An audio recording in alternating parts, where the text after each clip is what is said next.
Chapter 11. Your subconscious mind as a partner in success. Success means successful living. A long period of peace, joy, and happiness on this plane may be termed success. The eternal experience of these qualities is the everlasting life spoken of by Jesus. The real things of life, such as peace, harmony, integrity, security, and happiness, are intangible. They come from the deep self of man. Meditating on these qualities builds these treasures of heaven in our subconscious. It is where moth and rust do not consume, and where thieves do not break through and steal. Matthew 6:20. The 3 steps to success. Let us discuss 3 steps to success. The first step to success is to find out the thing you love to do, then do it. Success is in loving your work. Although, if a man is a psychiatrist, it is not adequate for him to get a diploma and place it on the wall. He must keep up with the times, attend conventions, and continue studying the mind and its workings. The successful psychiatrist visits clinics and reads the latest scientific articles. In other words, he is informed in the most advanced methods of alleviating human suffering. The successful psychiatrist or doctor must have the interest of his patients at heart. Someone may say, "How can I put the first step into operation? I do not know what I should do." In such a case, pray for guidance as follows. The infinite intelligence of my subconscious mind reveals to me my true place in life. Repeat this prayer quietly, positively, and lovingly to your deeper mind. As you persist with faith and confidence, the answer will come to you as a feeling, a hunch, or a tendency in a certain direction. It will come to you clearly and in peace, and as an inner, silent awareness. The second step to success is to specialize in some particular branch of work and know more about it than anyone else. For example, if a young man chooses chemistry as his profession, he should concentrate on one of the many branches in this field. He should give all of his time and attention to his chosen specialty. He should become sufficiently enthusiastic to try to know all there is available about his field. If possible, he should know more than anyone else. The young man should become ardently interested in his work and should desire to serve the world. He that is greatest among you, let him become your servant. There is a great contrast in this attitude of mind in comparison to that of the man who only wants to make a living or just get by. Getting by is not true success. Man's motive must be greater, nobler, and more altruistic. He must serve others, thereby casting his bread upon the waters. The third step is the most important one. You must be sure that the thing you want to do does not read down to your success only. Your desire must not be selfish. It must benefit humanity. The path of a complete circuit must be formed. In other words, your idea must go forth with the purpose of blessing or serving the world. It will then come back to you pressed down, shaken together, and running over. If it is to benefit yourself exclusively, the circle or complete circuit is not formed, and you may experience a short circuit in your life, which may consist of limitation or sickness. The measure of true success. Some people may say, "But Mr. James made a fortune in selling fraudulent oil stock." A man may seem to succeed for a while, but the money he obtained by fraud usually takes wings and flies away. When we rob from another, we rob from ourselves, because we are in a mood of lack and limitation, which may manifest itself in our body, home life, and affairs. What we think and feel, we create. We create what we believe. Even though a man may have accumulated a fortune fraudulently, he is not successful. There is no success without peace of mind. What good is man's accumulated wealth if he cannot sleep nights, is sick, or has a guilt complex? I knew a man in London who told me of his exploits. He had been a professional pickpocket and had amassed a large amount of money. He had a summer home in France and lived in a royal fashion in England. His story was that he was in constant dread of being arrested by Scotland Yard. He had many inner disorders, which were undoubtedly caused by his constant fear and deep-seated guilt complex. He knew he had done wrong. This deep sense of guilt attracted all kinds of trouble to him. Subsequently, he voluntarily surrendered to the police and served a prison sentence. After his release from prison, he sought psychological and spiritual counsel and became transformed.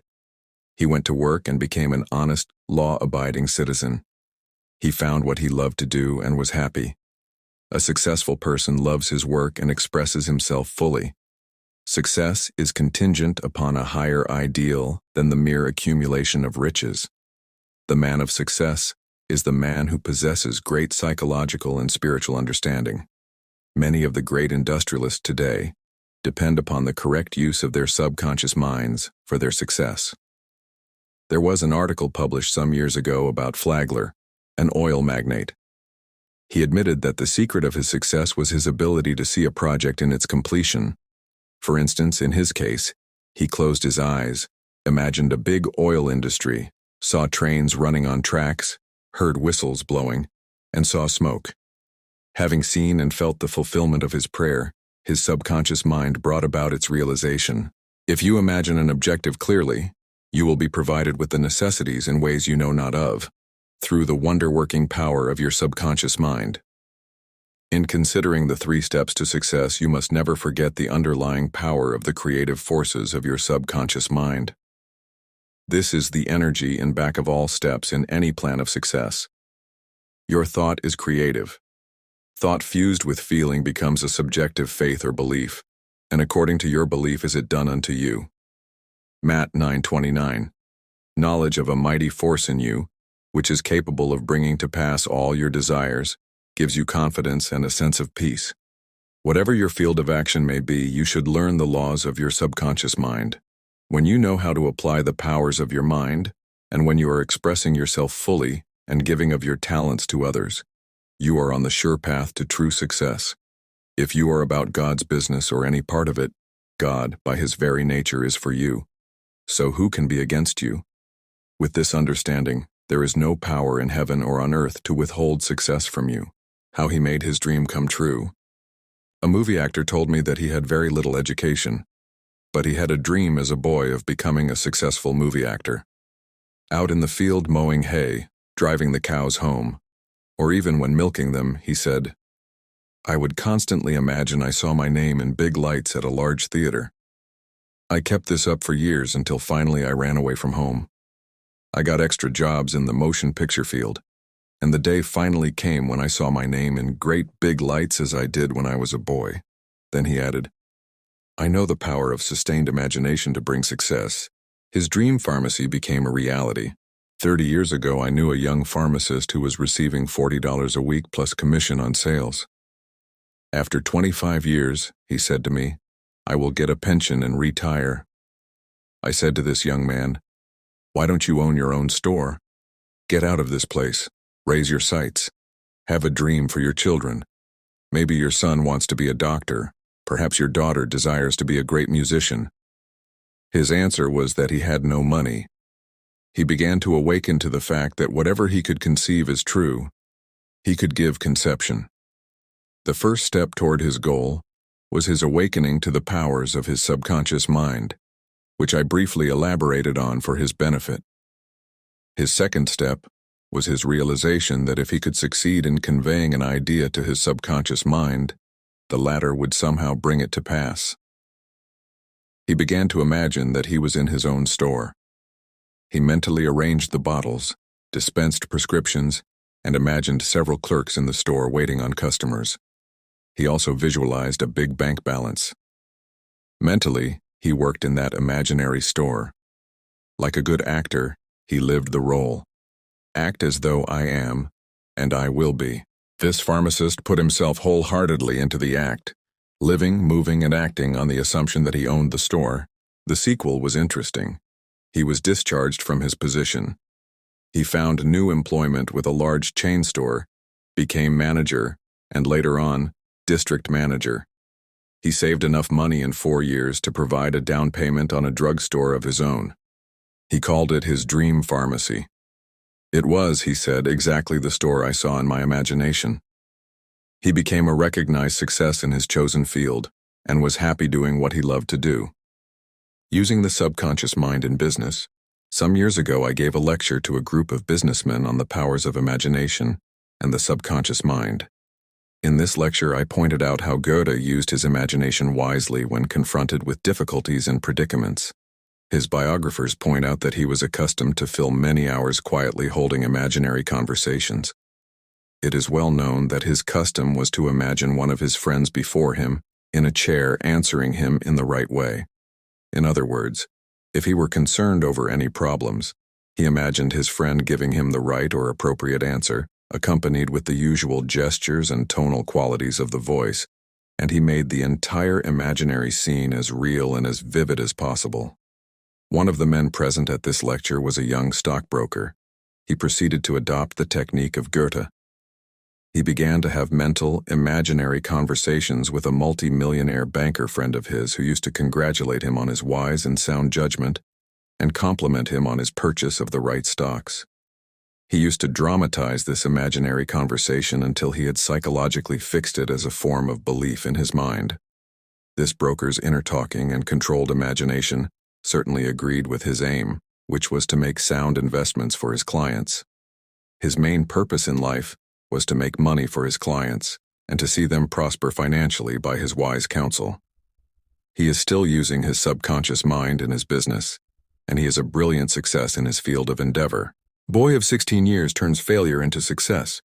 A young boy who was attending high school said to me, "I'm getting very poor grades, my memory is failing. I do not know what is the matter."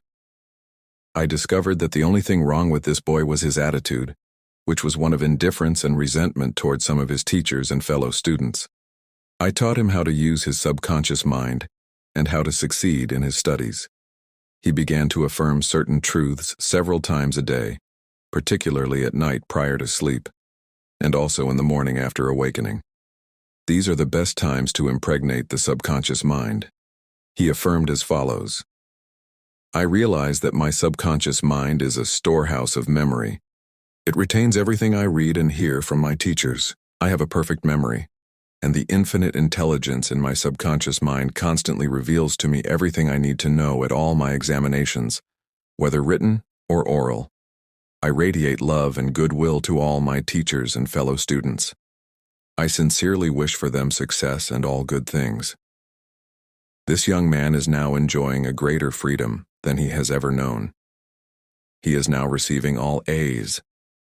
He constantly imagines the teachers and his mother congratulating him on his success in his studies. How to become successful in buying and selling. In buying and selling, remember that your conscious mind is the starter, and your subconscious mind is the motor.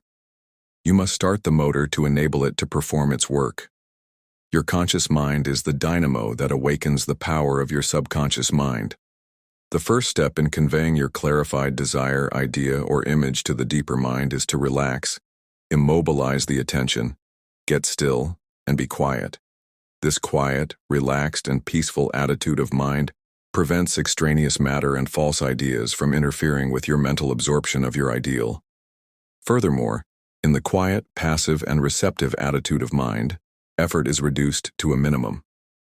The second step is to begin to imagine the reality of that which you desire. For example, you may wish to buy a home, and in your relaxed state of mind affirm as follows: "The infinite intelligence of my subconscious mind is all-wise. It reveals to me now the ideal home, which is central, ideal, is in a lovely environment, meets with all my requirements, and is commensurate with my income. I am now turning this request over to my subconscious mind, and I know it responds according to the nature of my request.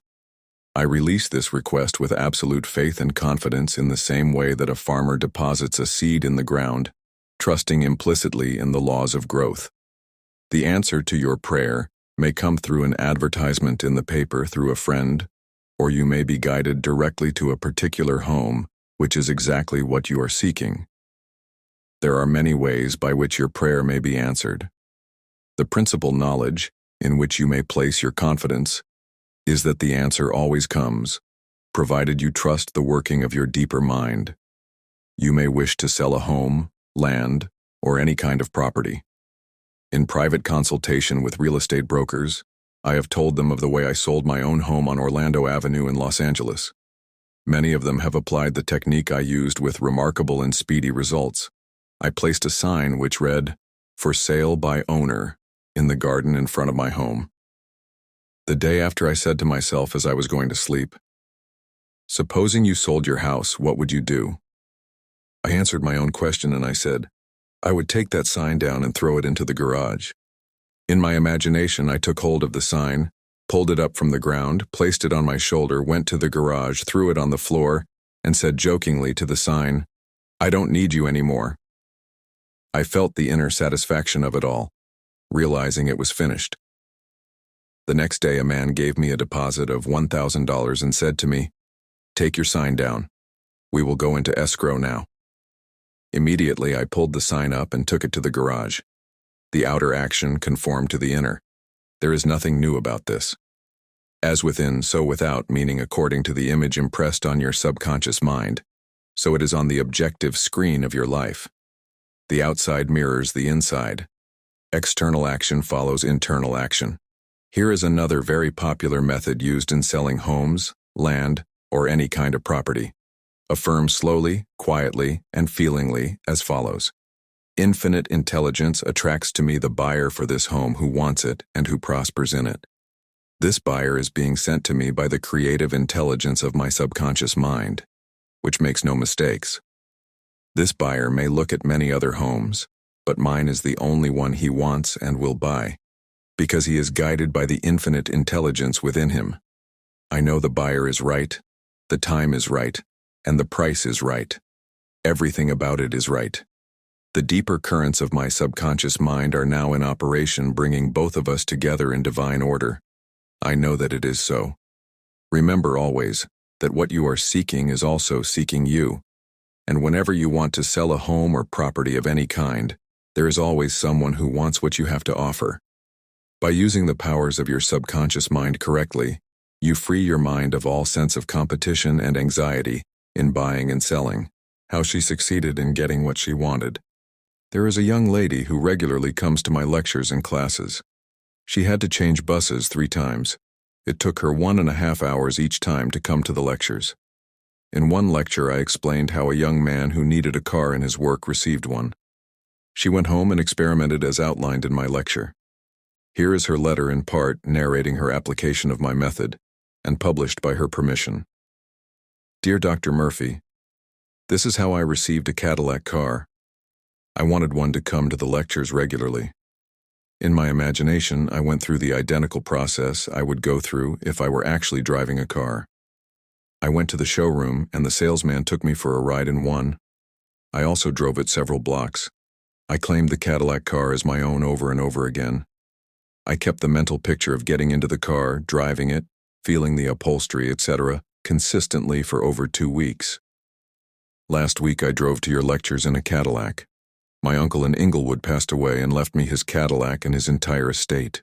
A success technique employed by many outstanding executives and businessmen. There are many prominent businessmen who quietly use the abstract term success over and over many times a day until they reach a conviction that success is theirs. They know that the idea of success contains all the essential elements of success. Likewise, you can begin now to repeat the word success to yourself with faith and conviction. Your subconscious mind will accept it as true of you, and you will be under a subconscious compulsion to succeed. You are compelled to express your subjective beliefs, impressions, and convictions. What does success imply to you? You want, undoubtedly, to be successful in your home life and in your relationship with others. You wish to be outstanding in your chosen work or profession. You wish to possess a beautiful home and all the money you need to live comfortably and happily. You want to be successful in your prayer life and in your contact with the powers of your subconscious mind. You are a businessman also because you are in the business of living. Become a successful businessman by imagining yourself doing what you long to do and possessing the things you long to possess. Become imaginative. Mentally participate in the reality of the successful state. Make a habit of it. Go to sleep feeling successful every night and perfectly satisfied, and you will eventually succeed in implanting the idea of success in your subconscious mind. Believe you were born to succeed, and wonders will happen as you pray. Profitable pointers. 1. Success means successful living. When you are peaceful, happy, joyous, and doing what you love to do, you are successful. 2. Find out what you love to do and then do it. If you don't know your true expression, ask for guidance and the lead will come. 3. Specialize in your particular field and try to know more about it than anyone else. 4. A successful man is not selfish. His main desire in life is to serve humanity. 5. There is no true success without peace of mind. 6. A successful man possesses great psychological and spiritual understanding. 7. If you imagine an objective clearly, you will be provided with the necessities through the wonder-working power of your subconscious mind. Your thought fused with feeling becomes a subjective belief, and according to your belief is it done unto you. 9. The power of sustained imagination draws forth the miracle-working powers of your subconscious mind. 10. If you are seeking promotion in your work, imagine your employer, supervisor, or loved one congratulating you on your promotion. Make the picture vivid and real. Hear the voice, see the gestures, and feel the reality of it all. Continue to do this frequently, and through frequent occupancy of your mind you will experience the joy of the answered prayer. 11. Your subconscious mind is a storehouse of memory. For a perfect memory, affirm frequently, "The infinite intelligence of my subconscious mind reveals to me everything I need to know at all times, everywhere." 12. If you wish to sell a home or property of any kind, affirm slowly, quietly, and feelingly as follows. "Infinite intelligence attracts to me the buyer for this house or property, who wants it, and who prospers in it."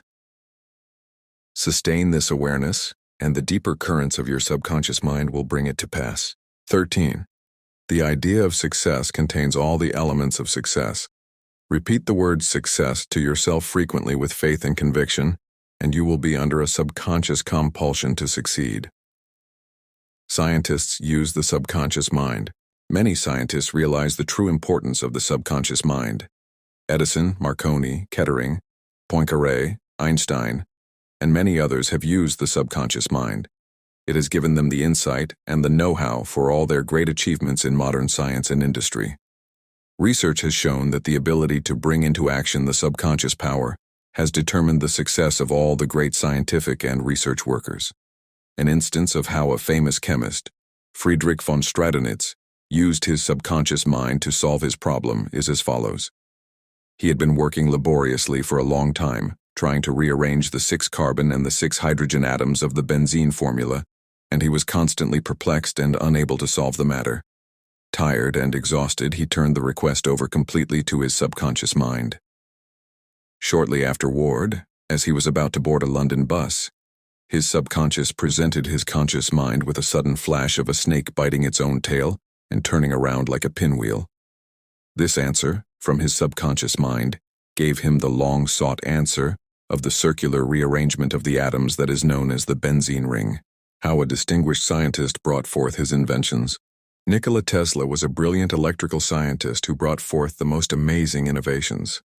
When an idea for a new invention came into his mind, he would build it up in his imagination, knowing that his subconscious mind would reconstruct and reveal to his conscious mind all the parts needed for its manufacture in concrete form.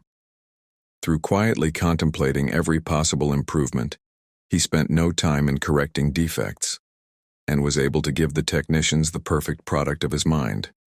He said, "Invariably my device works as I imagined it should.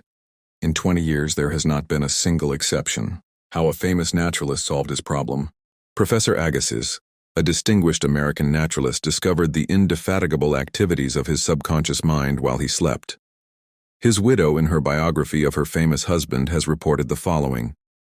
He had been for 2 weeks striving to decipher the somewhat obscure impression of a fossil fish on the stone slab in which it was preserved.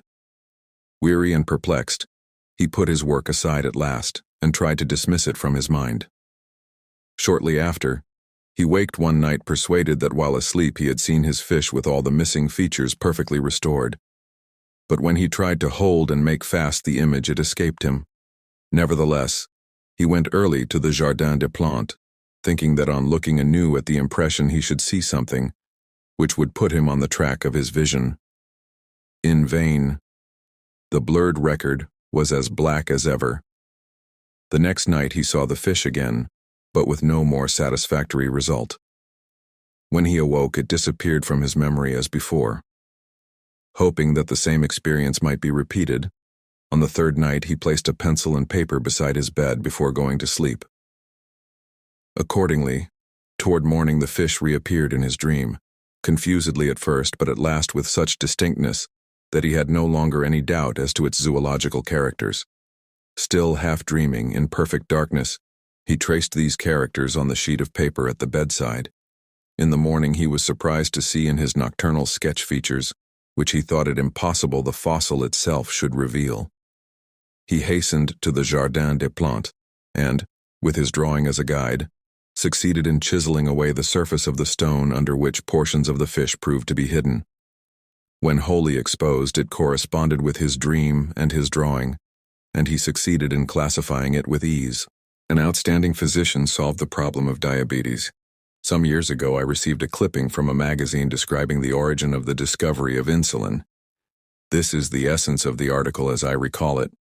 About 40 years ago or more, Dr. Frederick Banting, a brilliant Canadian physician and surgeon, was concentrating his attention on the ravages of diabetes. At that time, medical science offered no effective method of arresting the disease. Dr. Banting spent considerable time experimenting and studying the international literature on the subject. One night he was exhausted and fell asleep.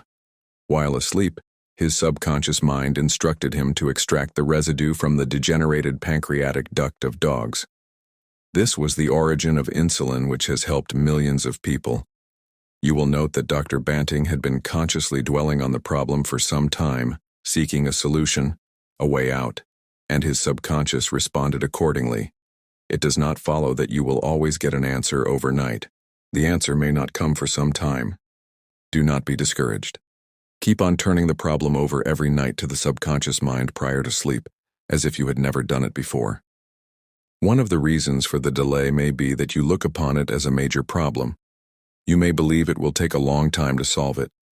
Your subconscious mind is timeless and spaceless.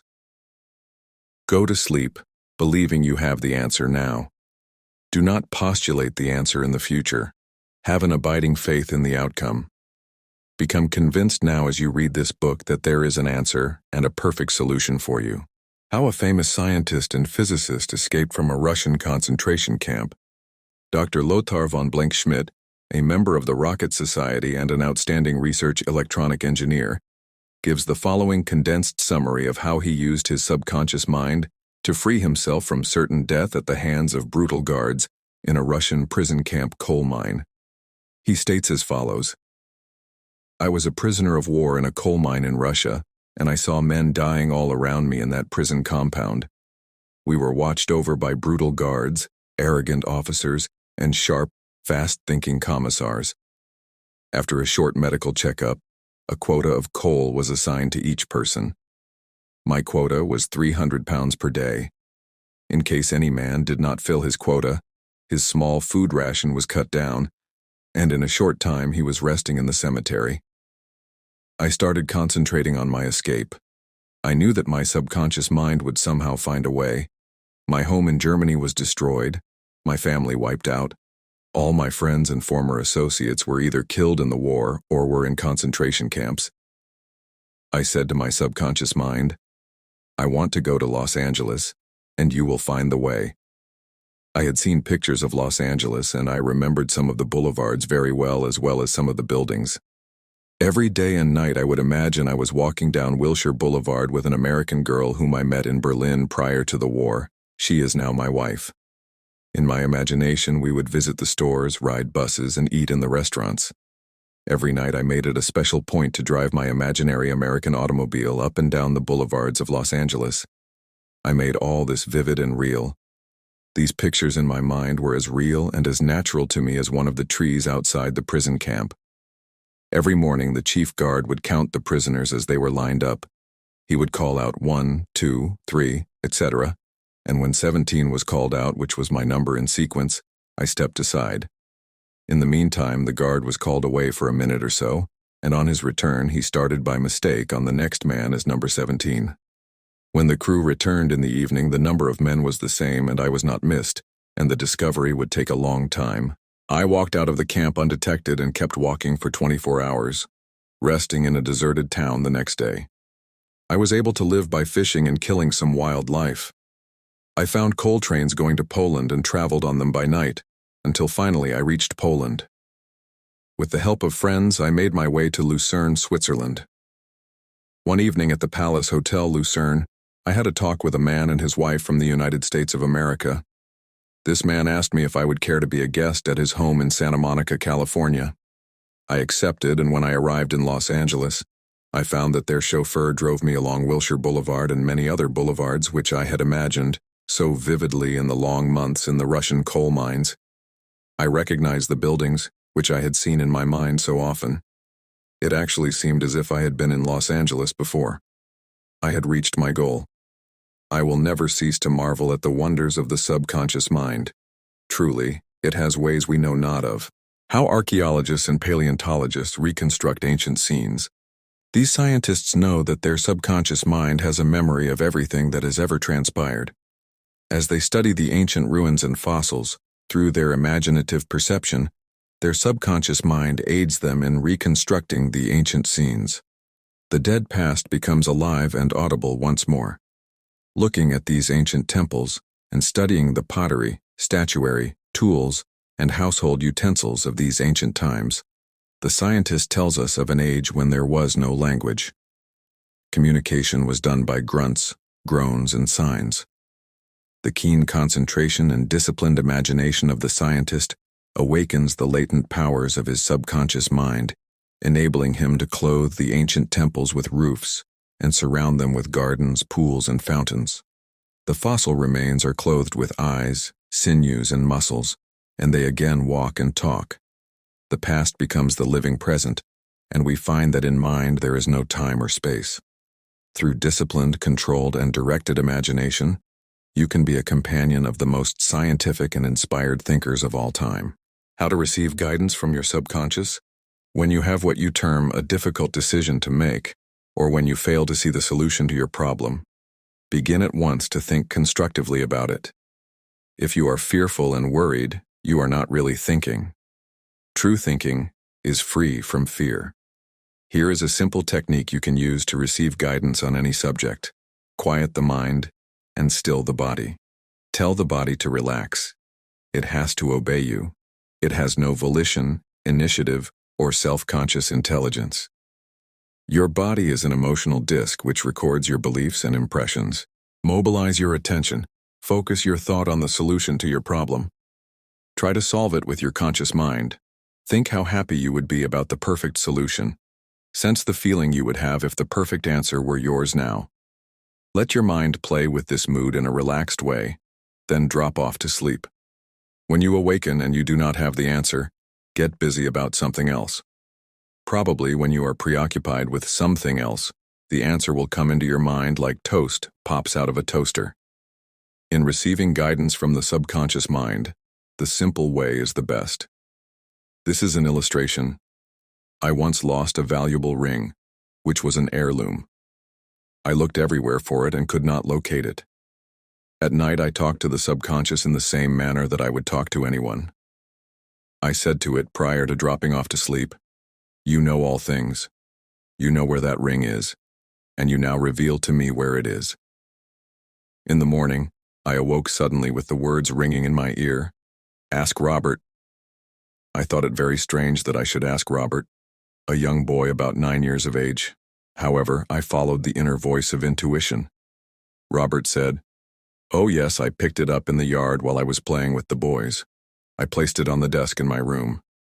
I did not think it worth anything, so I did not say anything about it." The subconscious mind will always answer you if you trust it. His subconscious revealed the location of his father's will. A young man who attends my lectures had this experience. His father died and apparently left no will. However, this man's sister told him that their father had confided to her that a will had been executed, which was fair to all. Every attempt to locate the will failed. Prior to sleep, he talked to his deeper mind as follows. I now turn this request over the subconscious mind. It knows just where that will is, and reveals it to me. Then he condensed his request down to one word. Answer. Repeating it over and over again as a lullaby. He lulled himself to sleep with the word, Answer.